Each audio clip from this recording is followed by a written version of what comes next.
बिस्मिल्लाहिर्रहमानिर्रहीम। अस्सलाम वालेकुम नाज़रीन, आप यूट्यूब चैनल देख रहे हैं। मैं इमरान खान हूँ। एक स्टेटमेंट दिया शहबाज शरीफ साहब ने, वो स्टेटमेंट मैं आपको सुनाता हूँ, फिर आपको बताता हूँ कि एक्चुअली ये स्टेटमेंट किस नौइयत का है। शहबाज शरीफ कह रहे हैं मेहनत करें तो हिंदुस्तान के बाप को भी पीछे छोड़ देंगे। ये जनाब मोहतरम शहबाज शरीफ साहब फरमा रहे हैं और उन्होंने कहा कि कर्जे लेने पर मजबूर हैं, इसीलिए IMF के पास जाते हैं। मेहनत करें तो हिंदुस्तान के बाप को भी पीछे छोड़ देंगे। और ये FBR की एक तकरीब से खिताब कर रहे थे और इसमें इन्होंने कहा शहबाज शरीफ ने कि 24 खरब रुपए करप्शन की नज़र हो रहे हैं। 24 खरब रुपए करप्शन की नज़र हो रहे हैं, ये शहबाज शरीफ कह रहे हैं। ख़जाने में सिर्फ जो है वो 9 अरब आ रहे हैं। करप्शन की वजह से हम कर्ज़ की ज़िंदगी बसर करने पर मजबूर हैं। फिर शहबाज शरीफ साहब ने बहुत बड़े बड़े जो हैं वो जुमले बोले हैं। अब मैं ज़रा कुछ फैक्ट्स आपके सामने रख देता हूँ, लेकिन उससे पहले आपने कभी सुना है किसी को पुरानी फिल्मों के अंदर या नई फिल्मों के अंदर मैं तुम्हारे लिए आसमान से तारे तोड़ लाऊंगा? आज तक लाया कोई तोड़ के? वो जिसके साथ वादा किया जा रहा होता ना, उसको भी पता होता है तारे तूरे कोई नहीं तोड़ के ला सकता, गाड़ी सुना रहा है।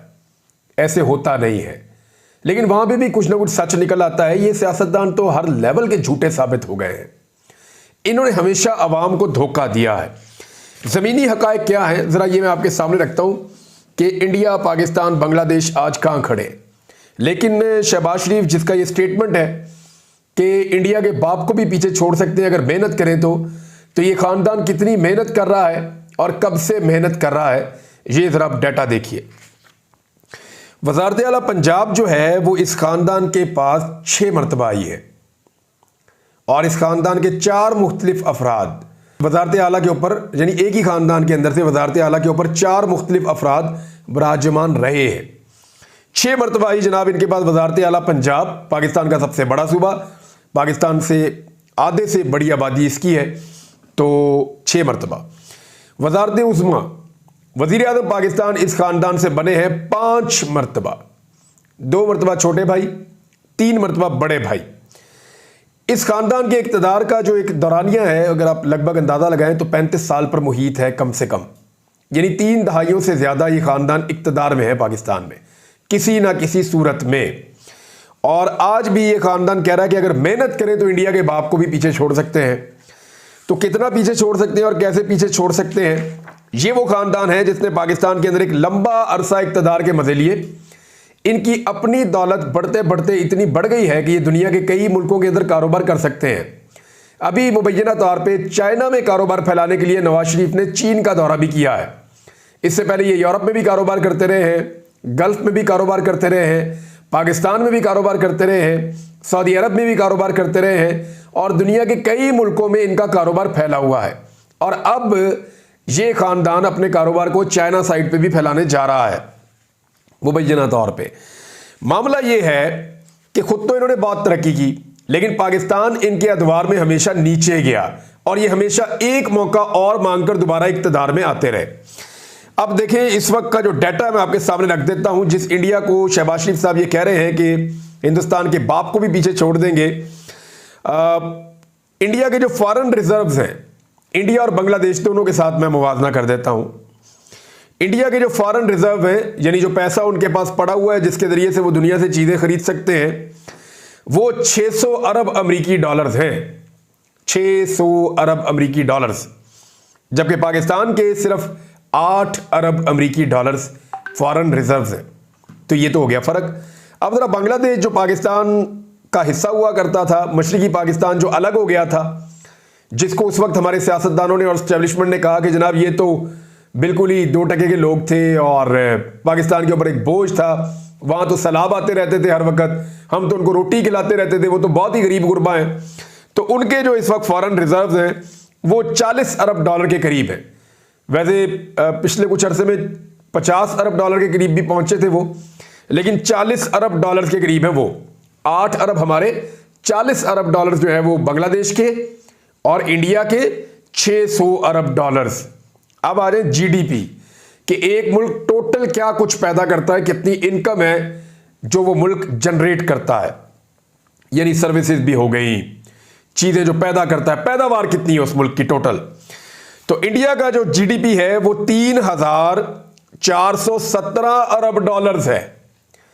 $3,417 अरब डॉलर इंडिया, बांग्लादेश 460 अरब डॉलर और पाकिस्तान सिर्फ 374.7 अरब डॉलर।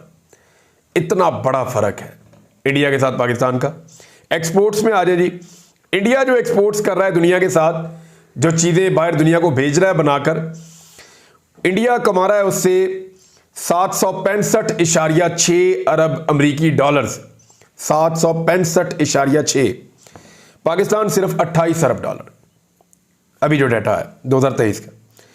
और बांग्लादेश 43.55 अरब अमरीकी डॉलर्स। तो बांग्लादेश इसमें भी पाकिस्तान से आगे, हालांकि बांग्लादेश पुराना एक्सपोर्टर नहीं है, वो इस मैदान में नए आए हैं, लेकिन फिर भी वो पाकिस्तान से आगे निकल गए हैं। फी कस आमदन, यानी एक इंडियन जो है, इंडिया की तादाद आपको पता है, उनके लोगों की 1.25 अरब से ज्यादा की उनकी आबादी है, बहुत बड़ी आबादी है। पाकिस्तान से लगभग 5-6 गुना उनकी आबादी है। तो उनका एक आदमी एवरेज जो पैसा कमाता है वो 2,612 अमरीकी डॉलर कमाता है। ये उसकी सालाना इनकम है, 2,612 अमरीकी डॉलर्स। और जो वो कमाता है बांग्लादेशी, हर आदमी जितनी इनकम कमाता है वो है जी 2,528 अमरीकी डॉलर्स। और पाकिस्तानी एक जो है वो एवरेज 1,471 अमरीकी डॉलर्स कमाता है। लगभग आप समझ लें कि आधे के करीब है जो पाकिस्तानी कमा रहे हैं इंडियंस और बांग्लादेशी के मुकाबलों में। ये जी पाकिस्तान का, और शहबाज शरीफ साहब बढ़ के मार रहे हैं। शहबाज शरीफ साहब का अपना पर कैपिटा इनकम जो है फैमिली का, वो तो बहुत बढ़ गया है, लेकिन इन लोगों ने पाकिस्तान के लिए कुछ नहीं किया। अब अगर आप ये डाटा देख लें कि इन्होंने पाकिस्तान के साथ किया क्या है इस फैमिली ने, यानी इन्होंने हमेशा देखा दूसरे का मुंह लाल है ना, तो चपेड़े मार मार के अपना मुंह लाल किया। मैं आपको मिसाल दे देता हूं, यानी वो मंसूबे जो तरक्की याफ्ता ममालिक ने बनाए, ये उन मंसूबों को कमीशनों के चक्कर में मुबैना तौर पे पाकिस्तान के अंदर लाए और उन्होंने यहां पे लाके इंट्रोड्यूस किए। जिन मुल्कों के पास अरबों खरबों डॉलर्स पड़े हुए थे, वो मुल्क तो ऐसे मंसूबे बना सकते हैं जिनकी अवाम अमीर है, और वो उन मुल्कों से, इन मंसूबों से पैसे भी बना लेते हैं, या उनको इतनी ज्यादा सयाहत आ जाती है कि वो उससे ज्यादा पैसे बना लेते हैं। लेकिन इन्होंने ऑरेंज ट्रेन, मेट्रोज, महंगे बिजली के मंसूबे, यानी इस किस्म की चीजें इन्होंने पाकिस्तान में मुतारिफ करवाई, जो पैसा कमाने की बजाय हर महीने उनके अंदर पाकिस्तानी कौम अपने खून पैसे की कमाई उन मंसूबों के अंदर लगातार डालती चली जा रही है, और पाकिस्तान को अभी उन मंसूबों का कर्जा भी उतारना है। इनका जो अंदाजे हुक्मरानी है वो भी बड़ा महंगा है। मैं बताता हूं कैसे।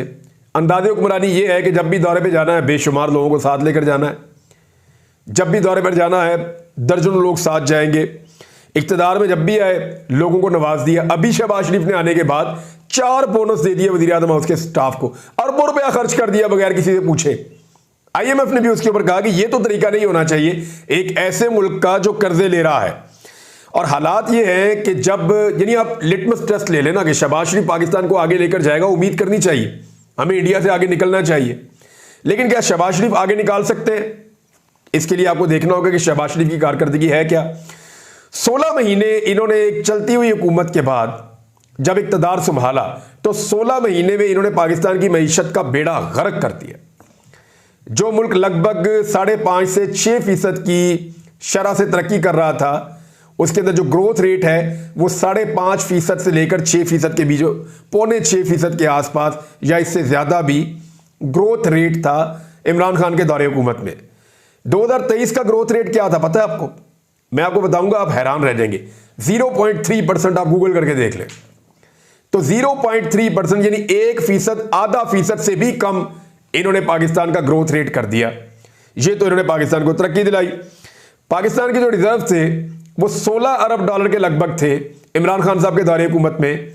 एंड में आकर वो कुछ गिरे, और शहबाज शरीफ साहब के दौरे हुकूमत में आज IMF से पैसे लेने के बावजूद बमुश्किल जो पाकिस्तान के रिजर्व हैं वो 8 अरब डॉलर से कुछ ऊपर है। यानी वहां तक ये आज भी नहीं पहुंच सके, और हर चीज पाकिस्तान में दुगनी तिगनी महंगी कर दी है, लेकिन फिर भी ये मईशत को नहीं संभाल पाए। और खबरें पता क्या आ रही हैं, यानी इंडिया में तो ऐसी खबरें नहीं आ रही, बांग्लादेश में तो ऐसी खबरें नहीं आ रही, और यहां पे खबरें ये आ रही है कि हुकूमत जो है वो नकद आमदन कर्ज की अदायगी के लिए भी पूरी नहीं हो पाएगी। हुकूमत की जो आमदन है वो कर्ज भी हम पूरा नहीं दे पा रहे, हमें सूद अदा करने के लिए भी कर्जा लेना पड़ रहा है, और दिफा के लिए, सब्सिडीज़ के लिए, पेंशन के लिए, तनख्वाहों की अदायगी के लिए और हुकूमत चलाने के लिए, अखराजात के लिए मज़ीद कर्जा लिया जाएगा। ये है जनाब मेहताब हैदर साहब की खबर कि 9 माह में मुल्क का मजमूई बजट खसारा 40 खरब रुपए तक पहुंच चुका है। और शहबाज शरीफ साहब की आप बातें सुने, आसमान से चांद तारे तोड़ लाऊंगा, वही वाली मिसाल इनके ऊपर सादिक आती है। अभी IMF की नई तजावीज़ पर बिजली और गैस मजीद महंगी करने और पेंशनर्स पर टैक्स लगाने पर गौर शुरू कर दिया है हुकूमत ने। यानी IMF का 15 मई को आने वाला वफद पाकिस्तान के लिए 6 से 8 अरब डॉलर के नए बेल आउट पैकेज के अहम निकात तय करेगा। ताहम इससे कबल IMF ने पाकिस्तान को नई तजावीज़ दी हैं, जिनमें बिजली महंगी की जाएगी, जिनमें गैस महंगी की जाएगी। याद रहे कि बिजली दुगनी तिगनी महंगी पहले ही हो चुकी है, गैस भी दुगनी से ज्यादा महंगी हो चुकी है, बल्कि उससे भी ज्यादा महंगी हो चुकी है। 3 गुना 4 गुना तक लोगों को बिल आए गैस के, बिजली के बिल 3 गुना तक आए लोगों को। अच्छा, उसके बाद इनको मजीद महंगा किया जाएगा, जबकि जो पेंशनर्स हैं, जो पेंशन के ऊपर अपना घर चलाते हैं, उनके ऊपर भी टैक्स लगाने और कई सरकारी इदारों को फरोख्त करने की तजावीज़ जो IMF ने दी है, अब उनके ऊपर काम शुरू होगा। अब इसके ऊपर पाकिस्तान पीपल्स पार्टी ने भी तहफ़्फ़ुज़ात का इजहार कर दिया है और करना भी होगा उन्हें। देखिए, पीपल्स पार्टी के ऊपर बहुत दबाव है कि वो हुकूमत के अंदर शामिल हो जाए, और अब वो हुकूमत के अंदर शामिल होने जा रहे हैं, क्योंकि वो नहीं चाहते कि हुकूमत छोड़ के PMLN भाग जाए। वो चाहते हैं कि PMLN ये हुकूमत पूरी करे, और सिंध के अंदर जो है वो पीपल्स पार्टी अपनी हुकूमत पूरी करे, पंजाब में और वफाक में PMLN अपनी हुकूमत पूरी करे, और कुछ ना कुछ करके पाकिस्तान तहरीक इंसाफ को डीफेम किया जाए। पीपल्स पार्टी को अपनी बका इसमें नजर आती है। अब उन्होंने प्लान क्या किया, मैं आपको बता देता हूं। उन्होंने जितने भी आईनी और बड़े ओहदे हैं वो तो सारे ले लिए पाकिस्तान में। अब उनको कोई बड़े बड़े ओहदे, वजारतें तो उनको चाहिए नहीं, क्योंकि PMLN ने अहम तरीन वजारत दिफा उनके पास है, वजारत खजाना उनके पास है, और उनके पास नहीं है बल्कि उन्हीं के पास है। वजारत दाखिला उनके पास है, उनके पास नहीं है बल्कि उन्हीं के पास है। इसके बाद जी वजारत खारजा भी उन्हीं के पास है। तो अहम तरीन वजारतें जो है वो सारी काबू पहले कर ली हैं, बाकी MQM ने काबू कर ली हैं। तो अब पाकिस्तान पीपल्स पार्टी सिर्फ टोकन टाइप के वजीर बीच में इंक्लूड करेंगे। यानी 1-2 वजीर जो है वो सिंध से आ जाएंगे, 1-2 जो है पंजाब से आ जाएंगे, 1-2 KP बलूचिस्तान से, इधर उधर से आ जाएंगे।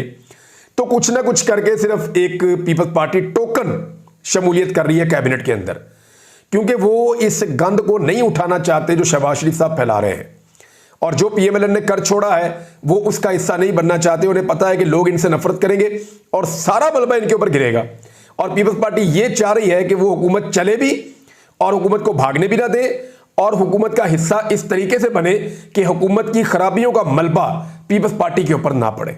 लेकिन याद रखिएगा कि पीपल्स पार्टी इसके लिए बराबर की जिम्मेदार है। उन्होंने भी मैंडेट चोरी किया, PMLN ने भी मैंडेट चोरी किया, और MQM ने भी मैंडेट चोरी किया है। फजलुर रहमान साहब ने, अब ये मैंडेट चोरी की बात आ गई तो मैं आपको बता देता हूं, उन्होंने एक बड़ा मुतालबा किया है। फजलुर रहमान साहब का कहना है कि जनाब इलेक्शन ही दोबारा कराएं।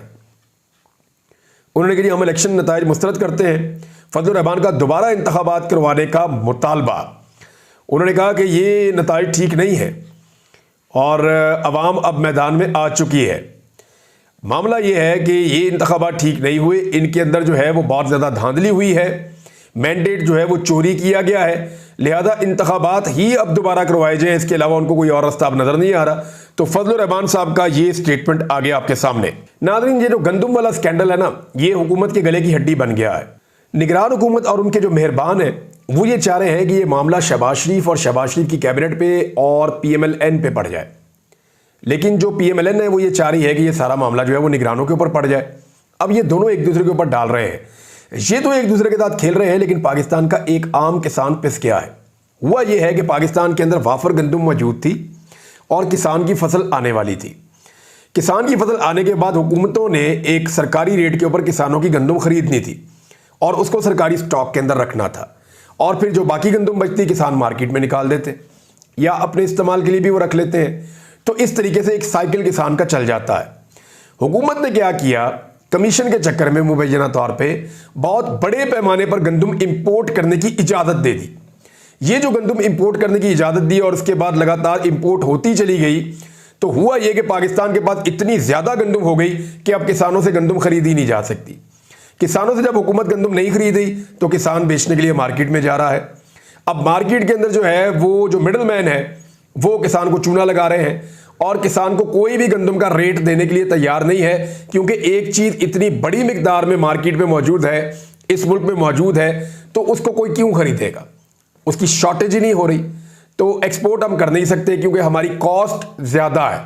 हम अपनी गंदम को बैरून मुल्क नहीं बेच सकते। मुझे याद है गालिबन ये ऑस्ट्रेलिया का मामला था एक दफा कि बहुत ज्यादा सरप्लस गंदम थी उनके पास, शायद ऑस्ट्रेलिया था या कोई और मुल्क था, लेकिन मुझे ये खबर अच्छी तरह याद है कि उनके पास जब गंदम ज्यादा पैदा हो गई तो उन्होंने अपने किसानों से खरीदी ताकि किसानों को नुकसान ना हो, और फिर उन्होंने समंदर में डाली ताकि वहां पे मछलियां खाएं और मछलियों की अफजाइश जब ज्यादा होगी तो वहां से वो आमदन कमा लेंगे। तो मुल्क जो है वो अपने लोगों को ऐसे भी तहफ़्फ़ुज़ देते हैं। लेकिन हमारे यहां पे क्या हुआ कि गंदम को उस वक्त इंपोर्ट किया गया जिस वक्त यहां पे वाफर मौजूद थी और हमारी फसल आने वाली थी। तो किसान को तो पूरी तरह PMLN की हुकूमत ने और निगरानों ने मिलकर तबाह कर दिया है। अनवारुल्लाह काकड़ ने ये जो जुमला बोला है ना कि अगर मैंने फार्म 47 की बात की तो तुम लोग मुंह दिखाने के काबिल नहीं रहोगे, ये जुमला नहीं है, एतराफ़े जुर्म है। काकड़ ने एतराफ़े जुर्म किया है, उसने वो पोल खोल दिया है जो काम उसने किया बतौर निगरान वजीर आजम। उसका ये काम था कि फार्म 45 और फार्म 47 दोनों आपस में मैच करते और साफ और शफाफ इंतखाबात होते, जिसका मैंडेट है उसकी हुकूमत बनती। लेकिन फार्म 47 का ताना देकर उसने एतराफ़े जुर्म किया कि आज फार्म 47 कुछ और है और फार्म 45 कुछ और है। तो अल्लाह अल हक है, हकीकत हमेशा सामने आ ही जाती है, कभी छुपी नहीं रहती। अब तक के लिए इतना ही, अपना ख्याल रखिएगा, अपने इस चैनल का भी। अल्लाह हाफ़िज़।